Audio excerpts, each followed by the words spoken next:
seleção brasileira venceu o Chile por 3-0 no Maracanã na penúltima rodada das eliminatórias para a Copa do Mundo. E parece que achou o seu time ideal e grandes jogadores já para a próxima Copa do ano que vem.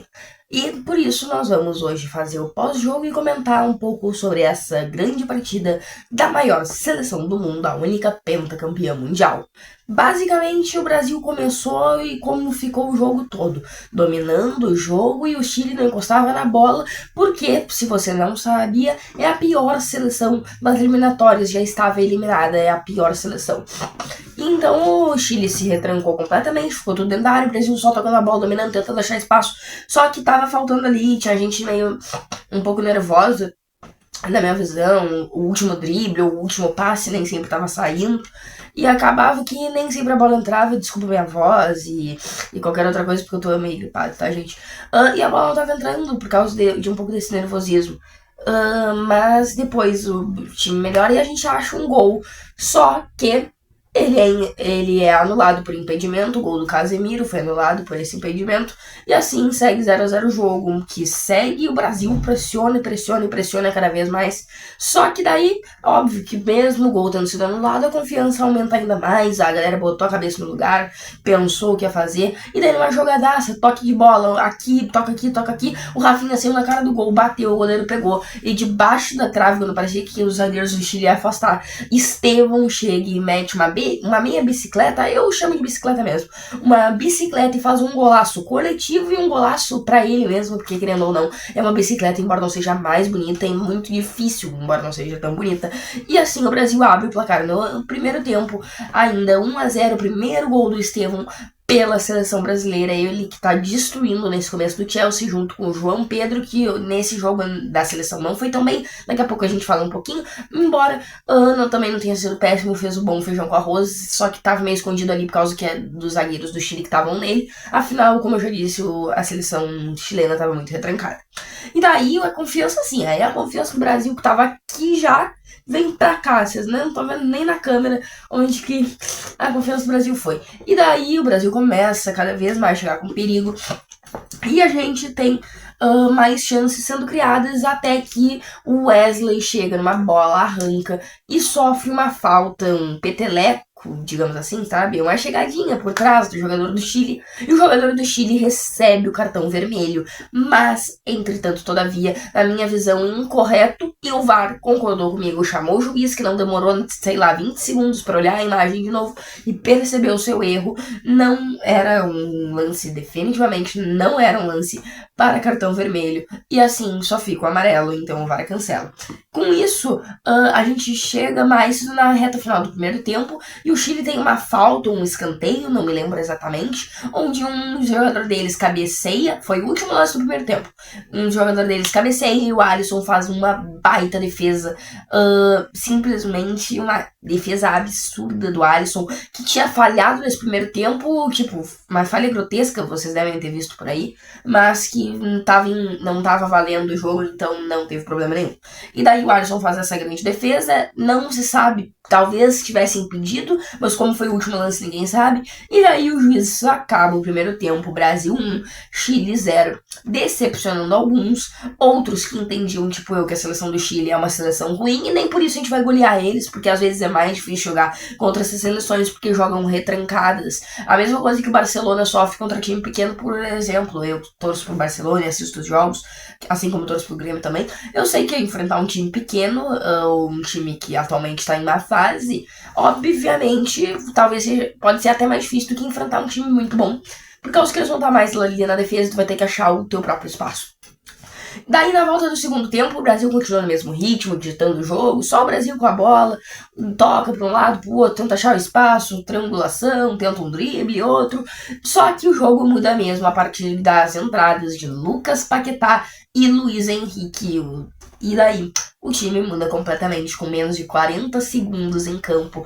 Lucas Paquetá, que voltou para a seleção depois de todo aquele esquema com caso de apostas que ele foi absolvido, ele volta para a seleção brasileira e volta marcando gol com menos de 40 segundos em campo numa jogadaça de quem? Luiz Henrique, que entrou junto com ele também, que pega a bola lá na ponta direita, aí dribla um, acho que faz um passe, aí dribla outro, cruza a bola, a gente não sabe se ia entrar ou não, acho que não ia. E o Paquetá empurra pra rede de cabeça, faz o 2-0, vitória já estava encaminhada e tranquila a essa altura da segunda etapa.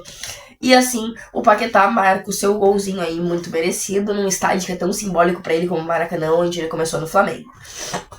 Bom, e falando do Luiz Henrique, ele teve mais uma grande jogada que foi praticamente na sequência, não deu 5 minutos, que ele foi lá, driblou e tal, chegou na linha de fundo, bateu e a bola foi no travessão, ele que bateu com a perna ruim, e a bola foi no travessão e o Bruno Guimarães completa pro gol 3-0. Luiz Henrique saiu até comemorando achando que o gol era dele, mas foi do Bruno Guimarães. E assim o Brasil faz o 3-0 e aí a partir daí virou passeio, era o Brasil tocando bola só, um time muito encaixado e não tem como a gente não comentar do Luiz Henrique. Agora é isso que aconteceu no jogo, o Brasil dominou completamente, achou boas jogadas e gols, teve atuações individuais muito boas e agora a gente vai comentar um pouco sobre o Brasil na Copa do ano que vem, sobre como foi os grandes jogadores que jogaram ontem e o sistema de Carlo Ancelotti. Bom, primeiramente eu quero falar que o Brasil não considero ainda um grande favorito à Copa do Mundo. Dito isso, por ser brasileiro, eu tô empolgadaço e tô louco pra que chegue logo essa Copa e pra que a gente se torne hexa, porque a esperança é a última que morre.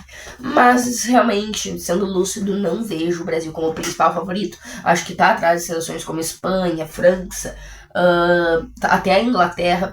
Então tem que ajeitar a casa. Mas acredito que pode sim se tornar um favorito na sequência dos próximos jogos. O Ancelotti tá arrumando muito time e esse é um ponto, o esquema tático do Ancelotti, que prometeu o seguinte: vou primeiro arrumar essa defesa que tá uma peneira, e ele fez isso. O Ancelotti tem 3 jogos pela seleção brasileira agora, 0 gols tomados, ou seja, a defesa está arrumada, jogando com Marquinhos, que é um homem de confiança, que sempre joga, e fazendo a dupla com ou Gabriel Magalhães ou Alexandre Ribeiro.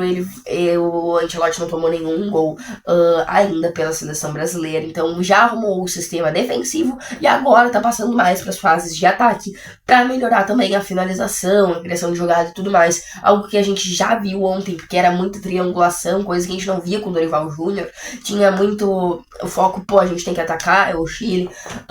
Acredito que se o Neymar, que eu gosto muito do Neymar, sou suspeito pra falar, mas se o Neymar estivesse lá, eu acho que o jogo teria sido até mais fácil, por causa que ele ali naquele meio campo faria um estrago, porque é um jogador de drible, um jogador que acha um passe genial, e daí poderia ter quebrado a defesa do Chile antes mesmo do Brasil, mais rapidamente do que quando o Brasil conseguiu quebrar e fez o primeiro gol com o Estevão. Comentando individualmente os jogadores, Alisson mal apareceu na partida, teve a falha que eu disse no primeiro tempo que não estava valendo, teve esse milagre no fim do primeiro tempo, mas que também não ia fazer diferença, até porque provavelmente estava impedido, embora a gente não tenha essa certeza, porque o juiz acabou o jogo, a primeira etapa bem na hora. Douglas Santos, muito contestado, inclusive por mim, é um lateral normal, não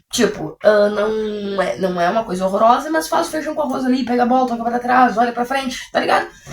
É um lateral básico mesmo. Gabriel Magalhães e Marquinhos não foram nem testados, o Wesley chegando bem ao ataque.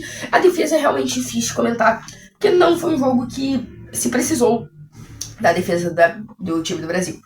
E daí, já no meio campo, Casemiro jogou bem, mas teve algumas falhas, alguns passes errados. Ele, se eu não me engano, teve 2 finalizações assim que ele normalmente dá uma paulada, tipo ele fez contra a Suíça na Copa de 22, e que ele chutou fraco e chutou pra fora.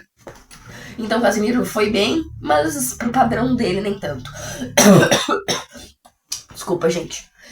No meio campo, Bruno Guimarães fez gol para coroar sua ótima atuação, jogou muito bem. No ataque, a gente teve de titular o Rafinha, que foi bem, embora não tenha sido a melhor das partidas dele pela seleção. O João Pedro, que eu já comentei.